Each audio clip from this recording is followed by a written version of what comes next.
नमस्कार, स्वागत है आप सभी का डीडी न्यूज़ के इस विशेष सांकेतिक भाषा के बुलेटिन में। आपके साथ मैं हूं संध्या शर्मा और मेरे साथ है मेरी सहयोगी अन्नू मलिक। आइए बुलेटिन की शुरुआत करते हैं हेडलाइंस के साथ। राज्यसभा के लिए उज्ज्वल निकम, सदानंद मास्टर, डॉक्टर मीनाक्षी जैन और हर्षवर्धन श्रृंगला मनोनीत। चारों सदस्यों को पीएम मोदी ने संसदीय कार्यकाल के लिए दी बधाई।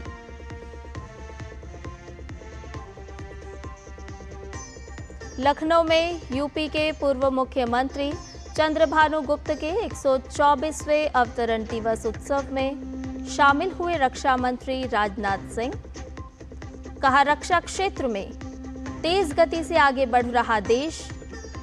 ऑपरेशन सिंदूर में पूरी दुनिया ने माना भारत के स्वदेशी हथियारों की ताकत का लोहा।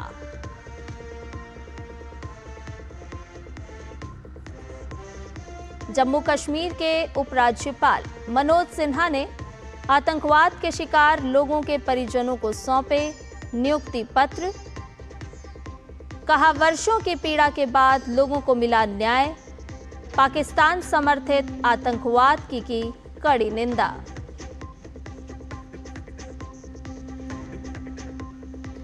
सिंगापुर दौरे पर विदेश मंत्री डॉक्टर एस जयशंकर, विदेश मंत्री विवियन बालाकृष्णन से की मुलाकात।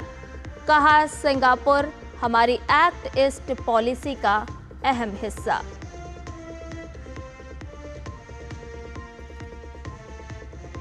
और आज दिल्ली में खेला जाएगा डीडी रोबोकॉन 2025 का फाइनल मुकाबला।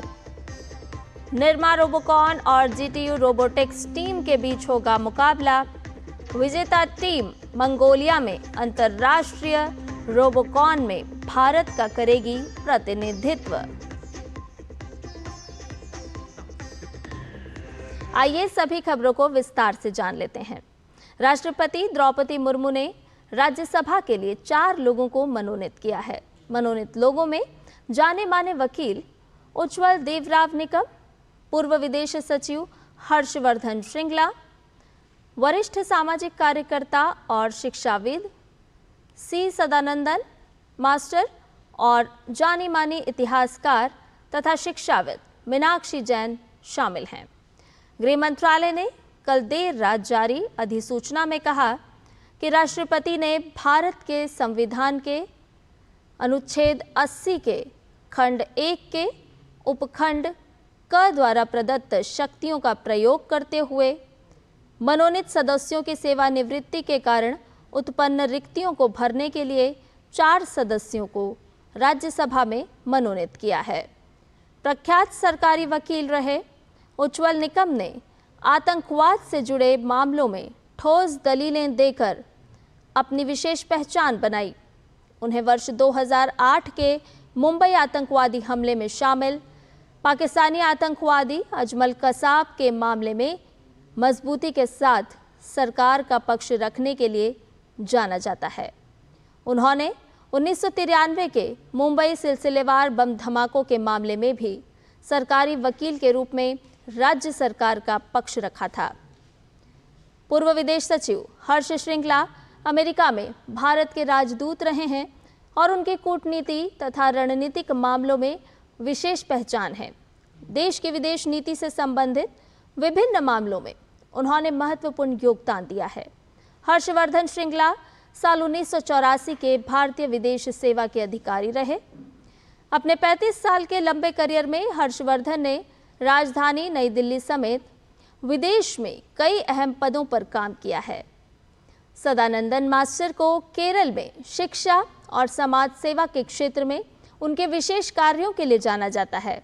उन्हें वंचित वर्गों के लोगों के साथ साथ अनुसूचित जातियों और जनजातियों के बीच शिक्षा और सामाजिक जागरूकता को बढ़ावा देने के लिए उनके कार्यों के लिए विशेष रूप से जाना जाता है।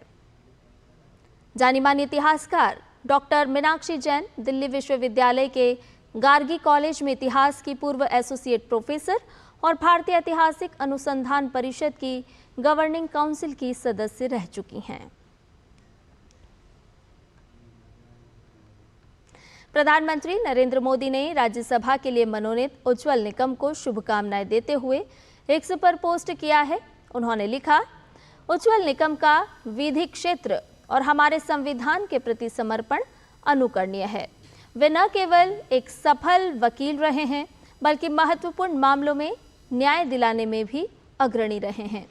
अपने संपूर्ण कानूनी जीवन के दौरान उन्होंने हमेशा संवैधानिक मूल्यों को मजबूत करने और आम नागरिकों के साथ सम्मानपूर्वक व्यवहार सुनिश्चित करने के लिए काम किया है। ये खुशी की बात है कि भारत के राष्ट्रपति ने उन्हें राज्यसभा के लिए मनोनीत किया है। उनके संसदीय कार्यकाल के लिए मेरी शुभकामनाएं। प्रधानमंत्री नरेंद्र मोदी ने राज्यसभा के लिए मनोनीत होने पर हर्षवर्धन श्रृंगला को शुभकामनाएं देते हुए एक्स पर लिखा कि श्री हर्षवर्धन श्रृंगला जी एक राजनयिक, बुद्धिजीवी और रणनीतिक विचारक के रूप में उत्कृष्ट रहे हैं। वर्षों से उन्होंने भारत की विदेश नीति में महत्वपूर्ण योगदान दिया है और G20 की अध्यक्षता में भी योगदान दिया है। मुझे खुशी है कि उन्हें भारत के राष्ट्रपति द्वारा राज्यसभा के लिए मनोनीत किया गया है। उनका अद्वितीय दृष्टिकोण संसदीय कार्यवाही को और समृद्ध करेगा। प्रधानमंत्री नरेंद्र मोदी ने सी सदानंदन मास्टर को राज्यसभा के लिए मनोनीत होने पर बधाई दी है। उन्होंने एक्स पर लिखा कि श्री सी सदानंदन मास्टर का जीवन साहस और अन्याय के आगे न झुकने की प्रतिमूर्ति है। हिंसा और धमकी भी राष्ट्र विकास के प्रति उनके जज्बे को डिगा नहीं सकी। एक शिक्षक और सामाजिक कार्यकर्ता के रूप में भी उनके प्रयास सराहनीय हैं। युवा सशक्तिकरण के प्रति उनकी गहरी प्रतिबद्धता है। राष्ट्रपति जी द्वारा राज्यसभा के लिए मनोनीत होने पर उन्हें बधाई। सांसद के रूप में उनकी भूमिका के लिए शुभकामनाएं। प्रधानमंत्री नरेंद्र मोदी ने राज्यसभा के लिए मनोनीत होने पर डॉक्टर मीनाक्षी जैन को एक्स पर पोस्ट कर शुभकामनाएं दी। उन्होंने लिखा, यह अत्यंत हर्ष की बात है कि डॉक्टर मीनाक्षी जैन जी को राष्ट्रपति जी द्वारा राज्यसभा के लिए मनोनीत किया गया है। उन्होंने एक विद्वान, शोधकर्ता और इतिहासकार के रूप में अपनी विशिष्ट पहचान बनाई है। शिक्षा, साहित्य, इतिहास और राजनीति विज्ञान के क्षेत्र में उनके कार्यों ने अकादमिक विमर्श को महत्वपूर्ण रूप में समृद्ध किया है। उनके संसदीय कार्यकाल के लिए मेरी शुभकामनाएं। केंद्रीय मंत्री और भाजपा के राष्ट्रीय अध्यक्ष जेपी नड्डा ने राष्ट्रपति द्रौपदी मुर्मू द्वारा 4 विभूतियों को राज्यसभा के लिए मनोनीत किए जाने पर बधाई दी। उन्होंने सोशल मीडिया हैंडल एक्स पर पोस्ट करते हुए सभी मनोनीत सदस्यों को नए सफर के लिए शुभकामनाएं दी। आपको बता दें कि राष्ट्रपति ने राज्यसभा के लिए 4 प्रतिष्ठित व्यक्तियों को मनोनीत किया है। इनमें वरिष्ठ विशेष लोक अभियोजक उज्ज्वल निकम, पूर्व विदेश सचिव हर्षवर्धन श्रृंगला, इतिहासकार डॉक्टर मीनाक्षी जैन और सामाजिक कार्यकर्ता सी सदानंदन मास्टर शामिल हैं।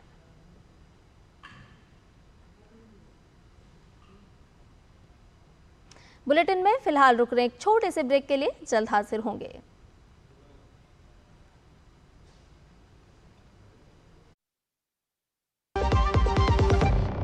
टाइम पे खा लेना और प्लीज बाइक धीरे चलाना जी। और ये तुम्हारी सेफ्टी के लिए। अरे एक बात तो रह गई।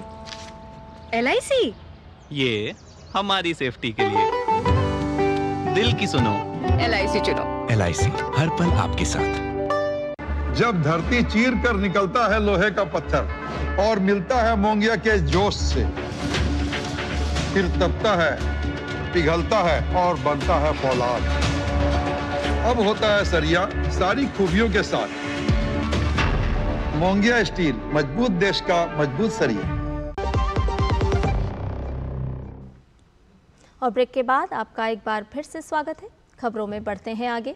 रक्षा मंत्री राजनाथ सिंह उत्तर प्रदेश की राजधानी लखनऊ में स्वतंत्रता संग्राम सेनानी और यूपी के पूर्व मुख्यमंत्री चंद्रभानु गुप्त के 124वें अवतरण दिवस उत्सव कार्यक्रम में शामिल हुए। उन्होंने इस अवसर पर कहा कि चंद्रभानु गुप्त का पूरा जीवन उच्च मूल्यों का संदेश है। उन्होंने कहा कि भारत की राजनीति में सेवा, सादगी और ईमानदारी का महत्व है और हमेशा रहेगा। साथियों, चंद्रभान गुप्त जी एक नेता से ज्यादा जन सेवक थे। वो केवल कई बार के उत्तर प्रदेश के मुख्यमंत्री नहीं थे, बल्कि वे उस उच्च परंपरा के व्यक्ति थे जिनकी गिनती भारतीय स्वतंत्रता संग्राम से निकले हुए नेताओं में थी। उनके जीवन से हमें यह भी संदेश मिलता है कि राजनीति में मतभेद भले ही हों, लेकिन मनभेद नहीं होना चाहिए, वैमनस्य नहीं होना चाहिए। यह संदेश भी स्पष्ट रूप से हमें मिलता है। वो अपने मित्रों और विरोधियों दोनों के साथ बहुत ही विनम्रता और सम्मान के साथ पेश आते थे, और यही वजह थी कि उनके कई विरोधी निजी तौर पर उनका सम्मान करते थे। उनकी जीवन शैली बेहद सरल थी। उन्होंने राजनीति को कभी भी व्यवसाय नहीं बनाया, बल्कि एक सेवा का माध्यम बनाया। यही कारण था कि उत्तर प्रदेश की जनता के बीच वह अत्यंत लोकप्रिय सदैव बने रहे। उन्होंने आगे कहा कि उत्तर प्रदेश आज हर क्षेत्र में विकास कर रहा है। प्रदेश में अब कानून व्यवस्था का राज है। उत्तर प्रदेश में कानून का राज है, निवेश बढ़ रहा है, उद्योग धंधे फल फूल रहे हैं, बुनियादी ढांचे में ऐतिहासिक बदलाव हो रहे हैं। Expressway, airport, metro, medical college, ये सब विकास की नई तस्वीर आप सबको देखने को मिल रही है। प्रदेश की सुरक्षा व्यवस्था में भी योगदान बड़ा है उत्तर प्रदेश का। मैंने पहले भी कहा है, उत्तर प्रदेश की धरती पर आज मैं समझता हूं कि कम से कम कोई बदमाश सीना तान कर चलने की हिम्मत नहीं कर सकता है। रक्षा मंत्री ने आगे कहा कि देश का रक्षा क्षेत्र आज प्रगति के पथ पर तेज गति से आगे बढ़ रहा है, जिसका उदाहरण ब्रह्मोस मिसाइल के रूप में ऑपरेशन सिंदूर के दौरान पूरे विश्व ने देखा है। जो ऑपरेशन सिंदूर हुआ, उस ऑपरेशन सिंदूर में ब्रह्मोस ने करिश्माई काम किया है। ब्रह्मोस मिसाइल, और इतना ही नहीं, ब्रह्मोस मिसाइल ने जो करिश्मा दिखाया है, उसके बाद दुनिया के लगभग 14-15 देशों ने भारत से ब्रह्मोस मिसाइल की मांग की है। ब्रह्मोस मिसाइल अब लखनऊ से भी एक्सपोर्ट की जाएगी। यह फैसिलिटी रक्षा क्षेत्र में मैं समझता हूं हमारे देश की जो हमारी आत्मनिर्भरता है उसको मजबूती देगी, और साथ ही इससे रोजगार का भी सृजन होगा। और मेरा प्रयास यही है कि यहाँ और इंडस्ट्री भी आए, ताकि लखनऊ के साथ साथ प्रदेश का भी तेजी से विकास हो। जम्मू कश्मीर के उपराज्यपाल मनोज सिन्हा ने आतंकवाद के शिकार लोगों के रिश्तेदारों को नियुक्ति पत्र सौंपे। सोशल मीडिया प्लेटफॉर्म एक्स पर जम्मू कश्मीर के उपराज्यपाल ने लिखा कि आखिरकार न्याय मिला। आतंकवाद के शिकार लोगों ने रिश्तेदारों को नियुक्ति पत्र सौंपे गए। ये परिवार जिन्हें छोड़ दिया गया था और भुला दिया गया था, दशकों तक चुपचाप कष्ट सहते रहे। पाकिस्तान समर्थित आतंकवादियों द्वारा बेरहमी से मारे गए उनके प्रियजनों की कहानियां अब सामने आ रही है। मनोज सिन्हा ने लिखा कि मैं ये सुनिश्चित करने के लिए प्रतिबद्ध हूं कि इन परिवारों को न्याय, नौकरी, मान्यता और सहयोग मिले, वर्षों की पीड़ा के बाद जिसके वो हकदार हैं। ये जम्मू कश्मीर के हजारों निर्दोष नागरिकों को अंततः मान्यता और सम्मान देने का एक ऐतिहासिक कदम है। इन परिवारों की सच्चाई जानबूझकर दबा दी गई, कोई उनके आंसू पोंछने नहीं आया। सबको पता था कि पाकिस्तान समर्थित आतंकवादी नृशंस हत्याओं में शामिल थे, लेकिन किसी ने भी हजारों बुजुर्ग माता पिता, पत्नियों, भाइयों या बहनों को न्याय नहीं दिलाया। जम्मू कश्मीर के उपराज्यपाल ने आगे लिखा कि दशकों से न्याय की प्रतीक्षा कर रहे सभी परिवारों के दरवाजे तक अब प्रशासन पहुंचेगा और उनके लिए नौकरी, पुनर्वास और आजीविका की व्यवस्था सुनिश्चित की जाएगी।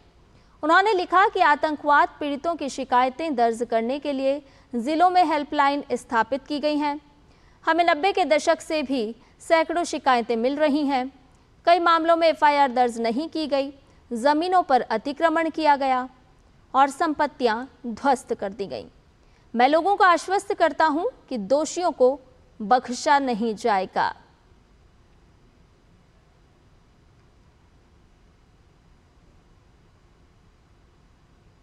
राष्ट्रीय महिला आयोग ने ओडिशा के बालासोर जिले में शनिवार को एक 20 वर्षीय कॉलेज छात्रा द्वारा खुद पर पेट्रोल छिड़ककर आग लगाने की घटना की रिपोर्ट का संज्ञान लिया है। घटना के बाद छात्रा को गंभीर हालत में अस्पताल में भर्ती कराया गया है। मामले की जांच अभी जारी है, जबकि छात्रा की हालत नाजुक बनी हुई है। इस मामले में भुवनेश्वर एम्स के कार्यकारी निदेशक डॉक्टर आशुतोष बिस्वास का कहना है कि छात्रा को गंभीर हालत में भुवनेश्वर एम्स में भर्ती कराया गया है, जहां उसका इलाज जारी है। एक हमने कमेटी बनाई है और committee multidisciplinary committee, critical care, nephrology, cardiology, pulmonary सब मिलकर अभी हम उसको देख रहे हैं। बेस्ट ट्रीटमेंट जो भी देना है हम कर रहे हैं। ओडिशा के मुख्यमंत्री मोहन चरण मांझी ने मामले पर कहा है कि पीड़िता की हालत गंभीर है। सरकार पीड़िता को हर संभव मदद मुहैया करवा रही है। बालेश्वर जिले में जो एफएम कॉलेज में जो इंसिडेंट हुआ, एक छात्री के ऊपर जो घटना घटी थी, इसी को आधार करते हुए वो आत्माहुति दिए थे। भुवनेश्वर एम्स में उनका ट्रीटमेंट हो रहा है। परिस्थिति बहुत क्रिटिकल है। दिल्ली का जो एम्स का जो डॉक्टर सीनियर है, उनके साथ एक वर्चुअल मोड में मीटिंग करते हुए और क्या ज़्यादा ट्रीटमेंट किया जा सकता है, इसी आधार पर करने के लिए मैंने वहाँ का टीम के साथ बातचीत कर लिया। अगले 24 घंटे के लिए वो बहुत क्रिटिकल मोमेंट है। जब कोई इम्प्रूव थोड़ा सा भी करेगा तो हम उसको एयरलिफ्ट भी करा सकते हैं दिल्ली एम्स के लिए। भुवनेश्वर एम्स में मुख्यमंत्री मोहन चरण मांझी ने बालेश्वर पीड़िता के माता पिता से मुलाकात की और इस बीच समाज सेविका पिंकी प्रधान ने कहा है कि ये घटना समाज के लिए एक गंभीर चेतावनी है। उन्होंने समाज में महिलाओं के प्रति मानसिकता में बदलाव की आवश्यकता बताई।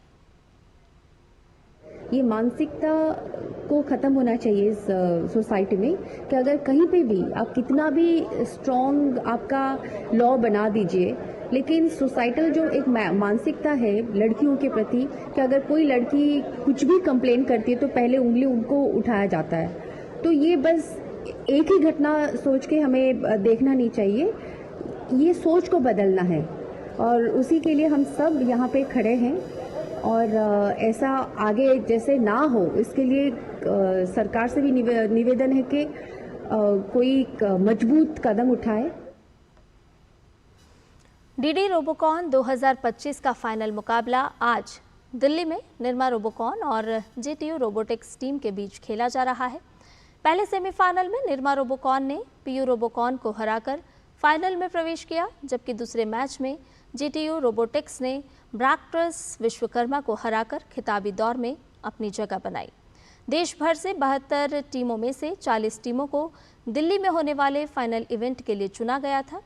विजेता टीम मंगोलिया में अंतर्राष्ट्रीय रोबोकॉन में भारत का प्रतिनिधित्व करेगी। महीनों की तैयारी, नवाचार और टीम वर्क के प्रदर्शन के साथ फाइनल में रोमांचक मुकाबला होने की उम्मीद है। जैसे ही देश की सर्वश्रेष्ठ 2 टीमें खिताब के लिए भिड़ेंगी, सभी की निगाहें अब इस बात पर हैं कि वैश्विक मंच पर भारत की उम्मीदों को कौन आगे ले जाएगा।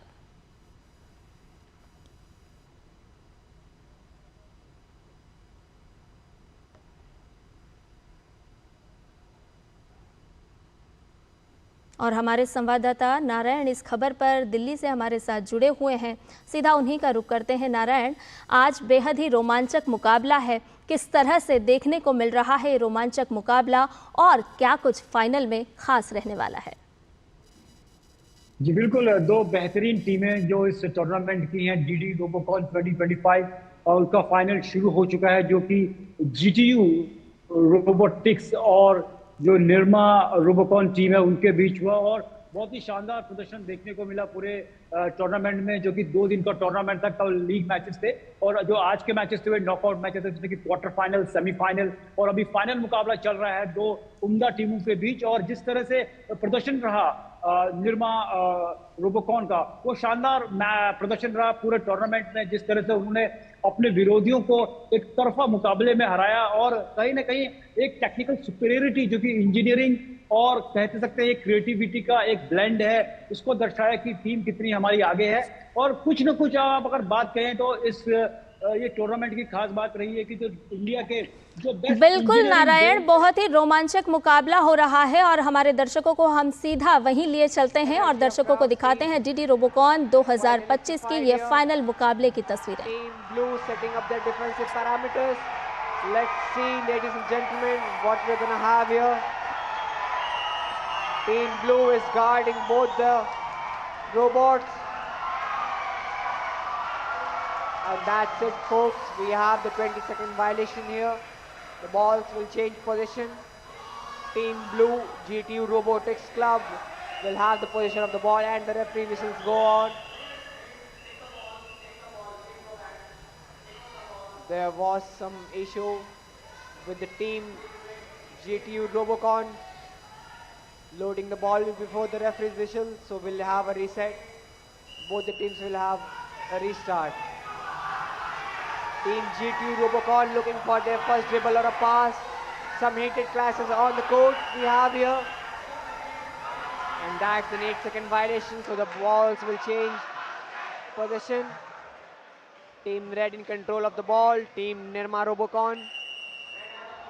And we have the referee's whistle here. Team Red looking to break Team Blue's defensive parameters, and that was an excellent performance by Team GTU Robocon. They show a very good defensive positions. The crowd's going frenzy here in LHC Arena, IIT Delhi. The balls are going to be reset by both the teams.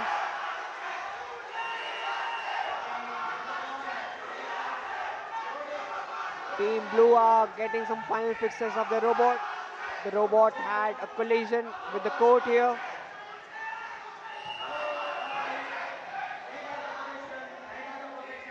Team Red, Nirma Robocon back in possession of the ball here.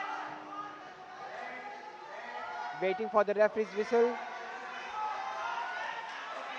The engineers of GTU Robocon working hard on the robots. I must say it's an impeccable display of defense and offense by both the teams. And Team GTU Robocon is showing some new defensive fancy stuff here. Team Myanmar Robocon are still trying to figure out how to get their first pass or a dribble. Team GTU Robocon with the ball here. Team GTU Robocon waiting for referee's whistle.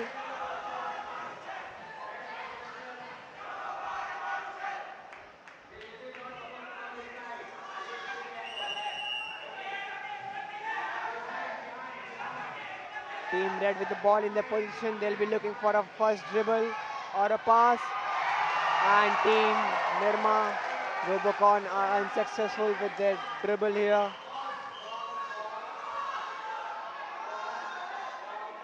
Team Blue, GTU Robocon will have the balls in their position back. The referees are giving some cues before the start of the match.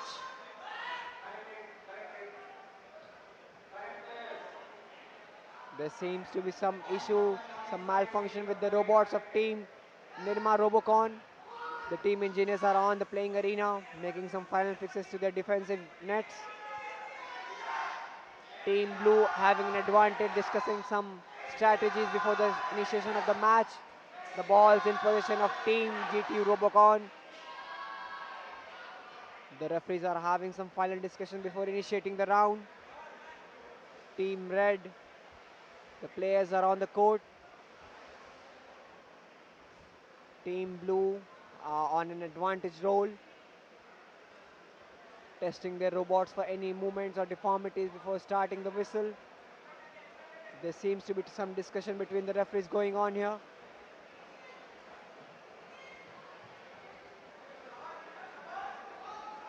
The energy that both the two teams have brought here is unimaginable.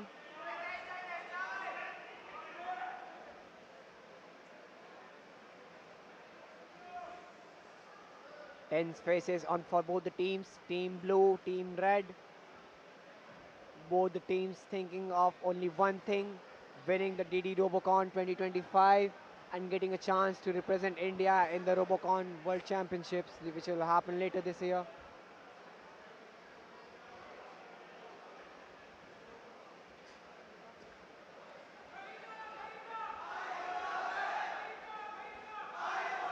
And we have a look of Team Blue robot here.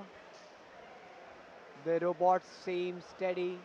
These Steel Sentinels have gone through everything in the last 2 days and they have brought their team to the finale. Team Red, on the other hand, had been the largest scorers of DD Robocon, leading the gameplay with a score of 9-0, which has been the highest score of the knockout matches. These guys even performed much better during the practice sessions, having a score of 16 within a time span of 90 seconds. Team Blue, GTU Robocon having some discussions. The engineers are making their final strategies to getting through the finale round. We have tense faces everywhere, ladies and gentlemen. Let's see what we're gonna have after 2 minutes and 40 seconds. Two teams, two different philosophies, but the goal. If this mechanism entangle in motion, it can happen with both the teams. If it is going to be intentional every time, we are going to have violation or foul as per the situation. This is a warning to both the teams. Both the teams have been doing this, so please be careful. So we have made the clock pause. So the possession will be with the blue color, red will continue with defense. The referee is giving some final cues about the violations. There seem to be some heated exchange and the team has warned both the teams. The team referee has warned both the teams to ensure that the clashes don't be intentional, otherwise they'll come with a foul. Team Blue with possession of the ball, and that's a successful pass. But I think Team Blue are looking for a shootout here. And that was a successful shot from half court of the stadium, the half court arena. Team GTU Robocon has done a half court shot directly on to the Nirma Robocon. Nirma Robocon faced some final technical issues. Team GTU Robocon leads the match, the finale, by a score of 3-0, ladies and gentlemen. We are witnessing something very interesting here. Team Red back in possession of the ball. And that was an unintentional tackle.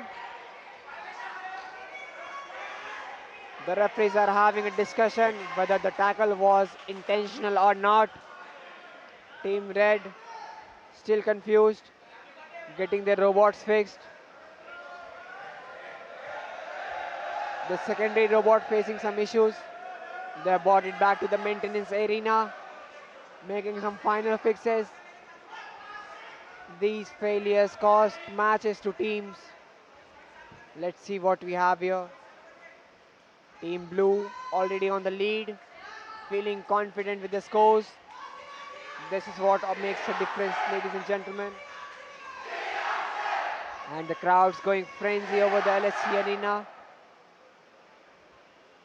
The referees are deciding whether the tackle was intentional or not. Still, we're gonna have any final decision. The engineers of Team Nirma Robocon making some final fixes to the robot.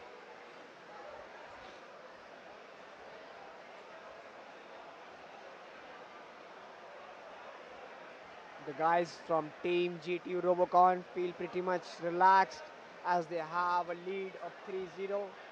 But the Nirma Robocon team knows that this lead is not a very big lead. They can easily convert the points to a win. It will be interesting to see, ladies and gentlemen, if the robot issue has been fixed or not with Team Nirma Robocon.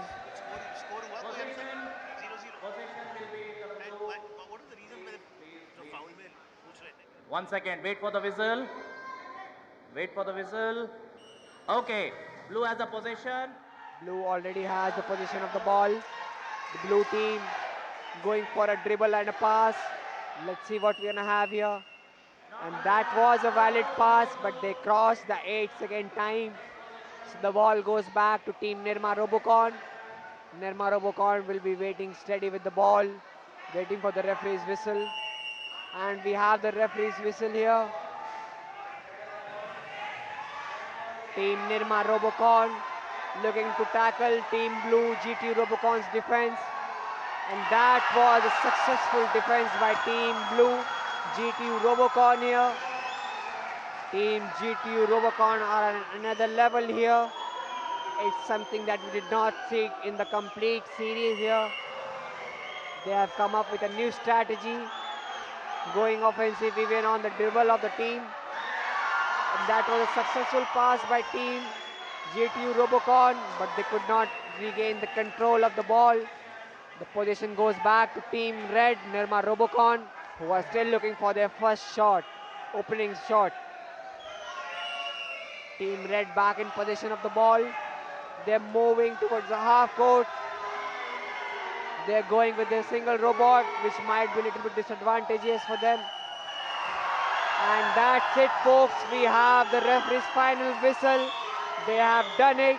Team GTU Robocon have done it. The referees are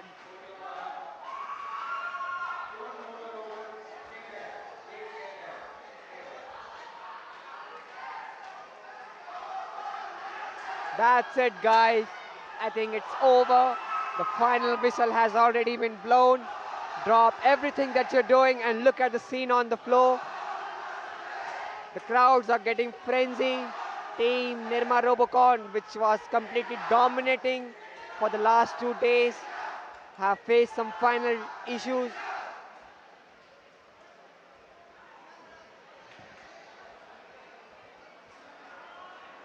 By the narrowest of margins, by a single shot. The final score, I think, would be Team GTU Robocon getting a clean score. And we have some crowd here supporting their teammates. Whoever is the winner of this night will get to represent India in the Robocon World Championship later this year. The referees are going some final discussions over here. The blue teams feeling pretty relaxed with their protective gear out. Those guys have done everything they could have done. We are waiting for the referee's final call. Team GTU Robocon have done the unimaginable today, guys. They have completely crushed Team Nirma Robocon with their defense and have gained a three-pointer shot from the half court, which was a rare sight today. I think the referees are still deciding on the violation call, which happened during midway of the match. There were some collisions. The referees gave a warning, but let's see how the scores will be affected by that violation. Tense faces everywhere, but both the teams have done what they could have done. Team Nirma Robocon still wishing if they could have worked on the robots more. Team GTU Robocon have done everything which they could have done.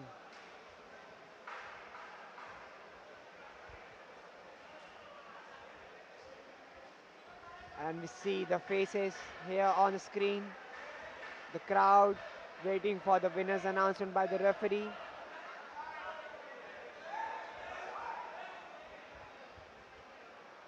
Those eyes looking towards only one thing, of announcement from the referees to be the winner of DD Robocon 2025.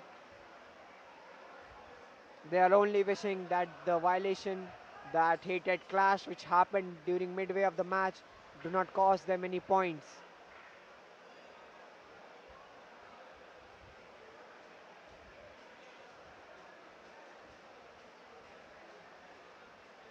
That's what it's all about. The final match was a perfect culmination of everything the sport represents. Breathtaking innovation, heart-stopping drama, and a spirit of competition that elevates everyone around. The crowds, with their fingers crossed, waiting for the referee's final call, wishing everything goes their way. They have done everything they could have done right. Just wishes and sheer luck would get them through. Hands crossed, waiting for the referee's call. The controllers have done everything they could have done in this match. The referees are having quite a long discussion, and I think we have a final discussion from the referee. Some final discussions, and we are expecting a result to be announced very soon. The referees go back to the drawing board, having some discussions with the judges.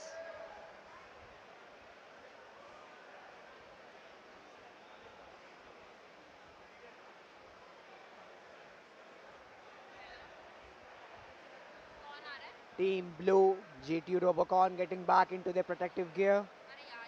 The referees have drawn the final score, and back to the referee here.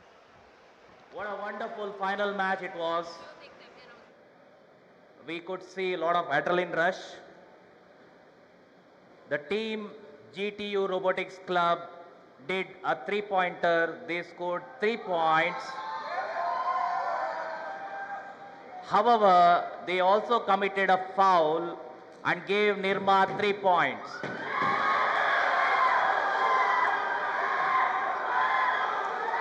Okay. Listen, please. Listen. It's not. Hold on. Hello.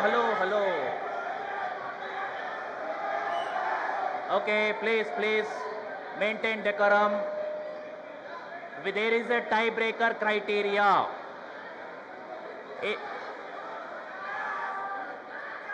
There is a tiebreaker criteria. Please listen.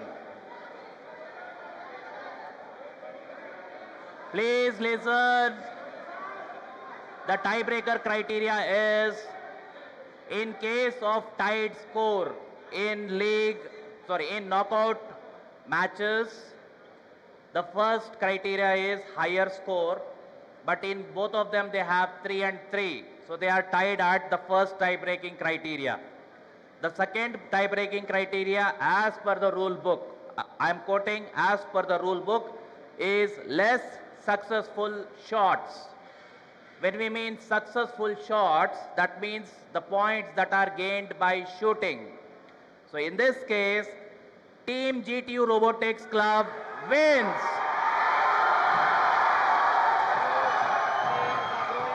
Over the stadium. The referees have gained a final decision here. The players are jumping, throwing off their headsets, jumping into frantic, ecstatic embrace. Tears of joy stream down the faces as they vault over barrier to be with their mechanical warriors here. The flags of Team India running all over the court. On the other side, we have Team Nirma Robocon stand tall, a mixture of exhaustion and pride on their faces. Tears of joy all over the team members. For Team GTU Robocon, they get the golden opportunity to represent the Team India in the World Robocon Championships. It's official, folks, by the referees.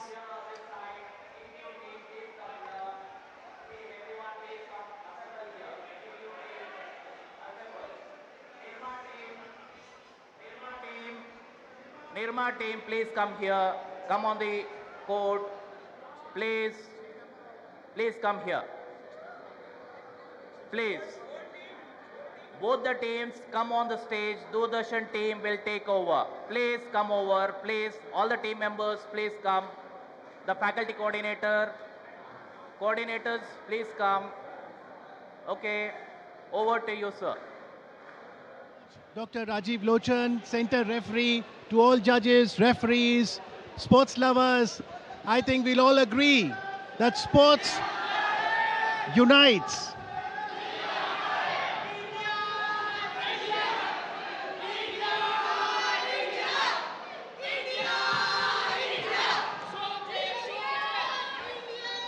Well, India is truly proud.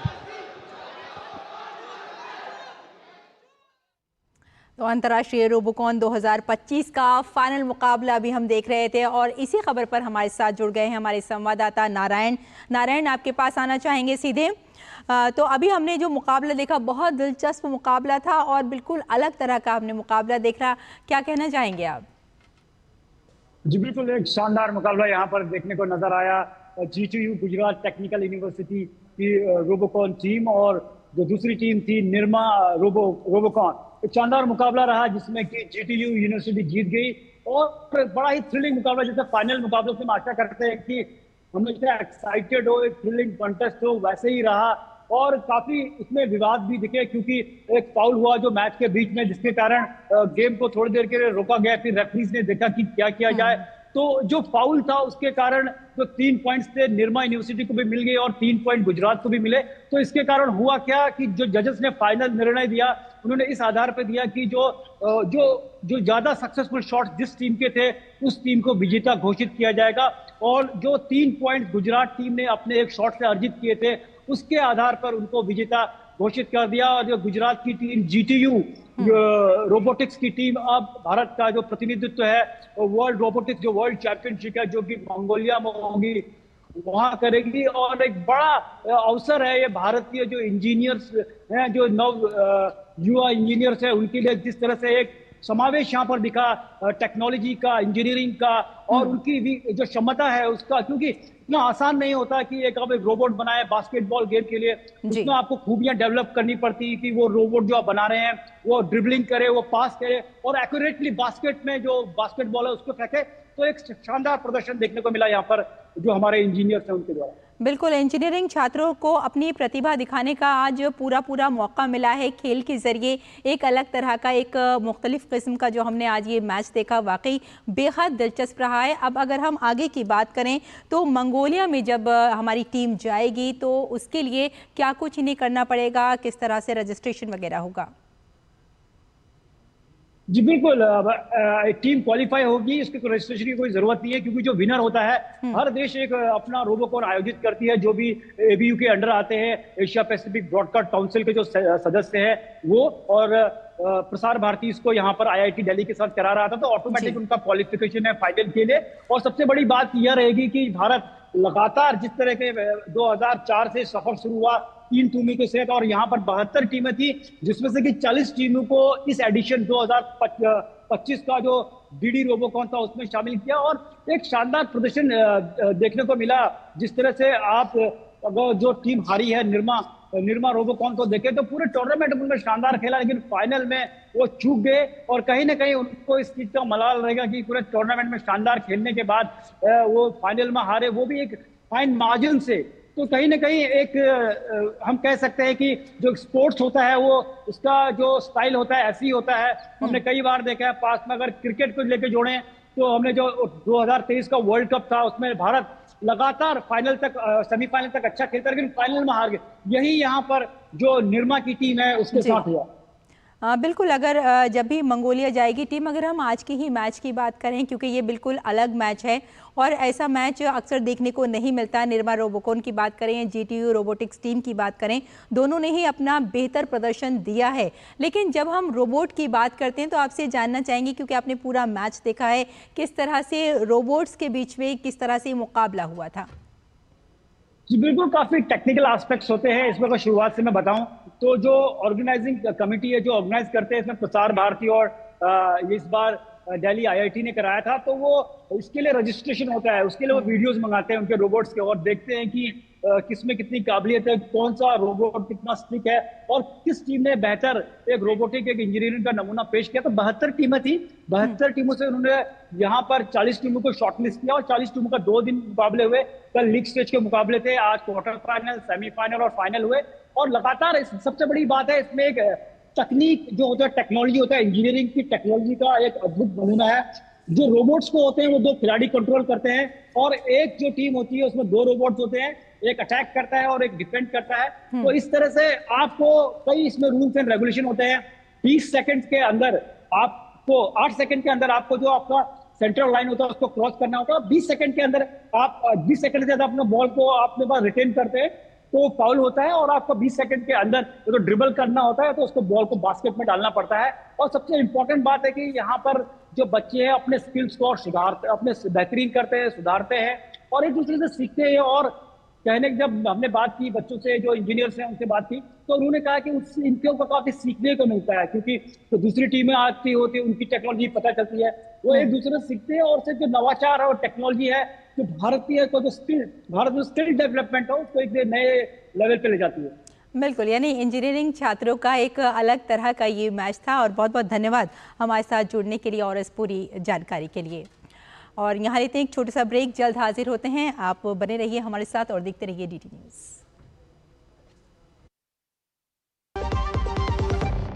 नवाचारी और नवोन्मेषी शिक्षा व्यवस्था से युवाओं की आशाओं को नई उड़ान दे रहा है नया उत्तर प्रदेश। ग्रामीण परिवेश हो या फिर नगरीय क्षेत्र, गुणवत्ता युक्त शिक्षा बनी है नए उत्तर प्रदेश की पहचान। स्कूल चलो अभियान और शारदा प्रोग्राम जैसे अभिनव प्रयासों से ड्रॉप आउट दर में आई है उल्लेखनीय गिरावट। ऑपरेशन कायाकल्प और टैबलेट वितरण जैसे कदमों से डिजिटल शिक्षा को मिले हैं नए आयाम। बेसिक शिक्षा से हायर एजुकेशन तक शिक्षा में उठाए गए अभूतपूर्व कदमों से हुआ है एजुकेशन का ट्रांसफॉर्मेशन। अंत्योदय और बिना किसी भेदभाव के सबको समान शिक्षा का अधिकार बना है युवाओं के उज्जवल भविष्य का आधार। वर्ष 2017 के बाद डबल इंजन सरकार के अभिनव प्रयासों ने नए उत्तर प्रदेश की शिक्षा व्यवस्था में किया है युगांतकारी ट्रांसफॉर्मेशन। समान शिक्षा का अधिकार, डबल इंजन सरकार। LIC लाया है unit linked insurance plan index plus. जीवन बीमा पाइए और निफ्टी स्टॉक्स के साथ अपने मार्केट रिटर्न्स को तेजी से बढ़ाइए। इस अट्रैक्टिव कॉम्बिनेशन के साथ अपना कल सुरक्षित कीजिए। सिर्फ 2500 रुपए मंथली प्रीमियम से शुरुआत कीजिए। आज ही LICindia.in पर जाएं। ब्रेक के बाद एक बार फिर आपका स्वागत है। आइए कुछ और खबरें देख लेते हैं। विंबलडन में पुरुष एकल वर्ग के फाइनल में आज कार्लोस अल्कराज का सामना यानिक सिनर से होगा। कार्लोस अल्कराज 2 बार के विंबलडन चैंपियन हैं और उनकी नज़र खिताब हैट्रिक पर है। वहीं दुनिया के नंबर 1 टेनिस खिलाड़ी यानिक सिनर पहली बार विंबलडन के फाइनल में पहुंचे हैं। साल के तीसरे ग्रैंड स्लैम विंबलडन 2025 के पुरुष एकल के खिताबी मुकाबले का इंतजार अब खत्म हो चुका है। विंबलडन के फाइनल मुकाबले में एक बार फिर टेनिस जगत के 2 युवा सितारे विश्व नंबर 1 यानिक सिनर और गत विजेता कार्लोस अल्कराज आमने सामने होंगे।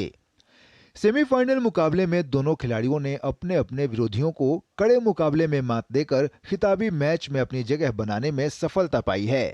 टूर्नामेंट के पहले सेमीफाइनल मैच में स्पेन के कार्लोस अल्कराज ने अमेरिका के टेलर फ्रिट्ज को 6-4, 5-7, 6-3, 7-6 के अंतर से हराकर लगातार तीसरी बार विंबलडन के फाइनल में जगह पक्की की। 22 वर्षीय अल्कराज अब अपने करियर का 6वां ग्रैंड स्लैम और लगातार तीसरा विंबलडन खिताब जीतने से केवल 1 कदम दूर हैं। कार्लोस अल्कराज इस समय जबरदस्त फॉर्म में हैं। उन्होंने 2023 और 2024 के विंबलडन फाइनल में नोवाक जोकोविच को हराया था और अब वे सेंटर कोर्ट के अनुभव और आत्मविश्वास के दम पर खिताब की प्रबल दावेदारी रखते हैं। वहीं इटली के 23 वर्षीय यानिक सिनर ने सेमीफाइनल मुकाबले में सर्वकालिक महान खिलाड़ियों में शुमार नोवाक जोकोविच को सीधे सेटों में 6-3, 6-3, 6-4 से हराकर फाइनल में जगह बनाने में सफलता हासिल की। अब तक 24 ग्रैंड स्लैम खिताब जीत चुके जोकोविच सेमीफाइनल में सिनर के सामने संघर्ष करते नजर आए। सिनर ने इस मुकाबले में अपनी सर्विस पर मजबूती दिखाई और मुश्किल मौकों पर धैर्य के साथ पॉइंट बनाकर बढ़त बनाए रखी। विंबलडन के फाइनल में यह उनकी पहली एंट्री है। ऐसे में सिनर की कोशिश हर हाल में खिताब जीतकर इतिहास रचने की होगी। वहीं वे पिछले महीने खेले गए फ्रेंच ओपन में अल्कराज के हाथों मिली हार का बदला लेने की भी कोशिश करेंगे। Sports desk, DD news. और खेल प्रेमियों को सिनर और अलकराज के रूप में एक नई टेनिस राइवलरी देखने को मिल रही है। 22 साल के अलकराज और 23 साल के सिनर को उनके फैंस ने सिनकराज नाम भी दे दिया है। ये दोनों इस साल के फ्रेंच ओपन फाइनल में भी आमने सामने थे, जहां उन्होंने मैराथन मैच खेलकर रिकॉर्ड बनाया था। एक नज़र इन दोनों की रिकॉर्ड्स पर।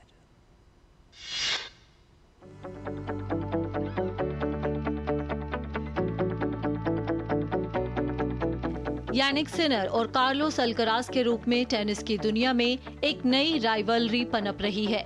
इटली के सिनर दुनिया के नंबर 1 टेनिस खिलाड़ी हैं और विंबलडन में उन्हें शीर्ष वरीयता प्राप्त है। वहीं स्पेन के कार्लोस अल्कराज दुनिया के नंबर 2 खिलाड़ी हैं और विंबलडन में उन्हें दूसरी वरीयता प्राप्त है। पिछले कुछ समय में टेनिस की दुनिया में इन दोनों खिलाड़ियों का दबदबा देखने को मिला है। पिछले 6 ग्रैंड स्लैम इन दोनों के ही पास हैं। हाल ही में हुए फ्रेंच ओपन के फाइनल में भी यही दोनों खिलाड़ी आमने सामने थे और इन्होंने सबसे लंबे फ्रेंच ओपन फाइनल का रिकॉर्ड बनाया था। 2008 में फेडरर नडाल के बाद से ये पहला मौका है जब एक ही साल में विंबलडन के फाइनल में फ्रेंच ओपन फाइनल का रीमैच देखने को मिलेगा। इन दोनों के आपसी रिकॉर्ड्स पर नजर डालें तो दोनों के बीच हुए कुल 12 मुकाबलों में अल्कराज 8-4 से आगे हैं। खास बात यह है कि पिछले 4 मैच में अल्कराज ने जीत दर्ज की है। विंबलडन की बात करें तो विंबलडन 2022 के राउंड ऑफ 16 में इन दोनों की टक्कर हुई थी, जिसमें सिनर ने बाजी मारी थी। अल्कराज की आयु 22 साल है, वहीं सिनर की आयु 23 साल है। ऐसे में अपनी संयुक्त आयु के साथ ये दोनों विंबलडन के सबसे युवा फाइनलिस्ट हैं। यानिक सिनर की बात करें तो उनके पास ये मैच जीतकर इतिहास रचने का मौका है। सिनर दुनिया के नंबर 1 खिलाड़ी हैं और पहली बार विंबलडन के फाइनल में पहुंचे हैं। सिनर ने सेमीफाइनल में 7 बार के चैंपियन नोवाक जोकोविच को शिकस्त दी थी। इससे पहले सिनर ने अपने तीनों ग्रैंड स्लैम हार्ड कोर्ट पर जीते हैं। वे विंबलडन सिंगल्स फाइनल में पहुंचने वाले तीसरे इटालियन हैं। फ्रेंच ओपन फाइनल में उन्हें अल्कराज के हाथों शिकस्त मिली थी। फ्रेंच ओपन फाइनल में सिनर ने 3 चैंपियनशिप पॉइंट गंवाए थे। सिनर की कोशिश होगी कि वे उस हार का बदला लें और पहली बार विंबलडन चैंपियन बने। सिनर लगातार चौथे ग्रैंड स्लैम फाइनल में पहुंचे हैं। वहीं दूसरी तरफ अल्कराज की नजर विंबलडन में खिताब की हैट्रिक लगाने पर है। अल्कराज पिछली 2 बार के डिफेंडिंग चैंपियन हैं। पिछले 2 विंबलडन फाइनल में अल्कराज ने जोकोविच को शिकस्त दी थी। अब उनकी नजर लगातार तीसरी बार विंबलडन चैंपियन बनने पर है। अगर वे ऐसा करते हैं तो वे बियॉर्न बोर्ग, पीट सैम्प्रास, रोजर फेडरर और नोवाक जोकोविच के क्लब में शामिल हो सकते हैं। अल्कराज पिछले 24 मैच से जीत के रथ पर सवार है। वे 5 ग्रैंड स्लैम जीत चुके हैं और ग्रैंड स्लैम फाइनल्स में उनका 5-0 का परफेक्ट रिकॉर्ड है, यानी वे आज तक किसी ग्रैंड स्लैम फाइनल में नहीं हारे हैं। अब देखना होगा कि अल्कराज विंबलडन फाइनल जीतकर खिताबी हैट्रिक लगाने में कामयाब रहते हैं या फिर सिनर फ्रेंच ओपन के फाइनल में मिली हार का बदला लेते हुए पहली बार विंबलडन चैंपियन बनते हैं। Sports desk, DD news. Moscow में भारत उत्सव कार्यक्रम का आयोजन हो रहा है। भारत उत्सव कार्यक्रम के 8वें दिन माने झनाया स्क्वायर पर भारत की समृद्ध विरासत, नृत्य और संगीत और क्षेत्रीय व्यंजनों का प्रदर्शन किया गया। आप इसकी झलकियों का आनंद उठाइए और हमें यही अनुमति दीजिए। नमस्कार।